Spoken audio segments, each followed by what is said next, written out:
এরপরে এমডি ইসমাইল কুতুবী আপনি জানতে চেয়েছেন আলেম কাকে বলে, আলেম বলতে আমরা কাদের বুঝবো, আর সবাই কি নবীর ওয়ারিস হতে পারে?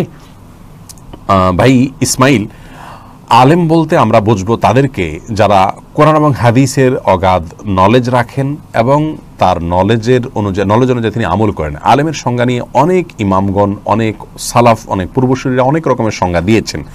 আমরা এক সংজ্ঞায় সবগুলোকে সামিল করতে পারবো না, তবে সবগুলো সংজ্ঞাকে সামনে রাখলে মোটামুটি এরকম বিষয় চলে আসে যে কোনো বিষয়ে কোরআন এবং হাদিস থেকে সমাধান তিনি বলতে পারেন, তিনি জানেন কোরআন হাদিসে সমাধানগুলো, এবং যা জানেন সেটা অনুযায়ী তিনি যা আমলও করেন। এই বিষয়গুলো মোটামুটি যার মধ্যে থাকবে তাকে আলেম বলা যায়। আর আলেম হলে তিনি নবীর ওয়ারিস।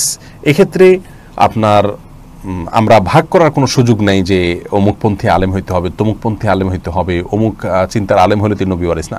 যিনি এই ক্রাইটেরিয়ার মধ্যে পড়বেন, কোরআন হাদিস অনুযায়ী চলেন এবং কোরআন হাদিস অনুযায়ী আমল করার চেষ্টা করেন এবং কোরআন হাদিসের নলেজ তিনি রাখেন এবং যে কোনো সমস্যার সমাধান কোরআন হাদিস থেকে বের করতে পারেন বা কোরআন হাদিসের আলোকে সমাধান আনতে পারেন, সেই ব্যক্তি আলিম।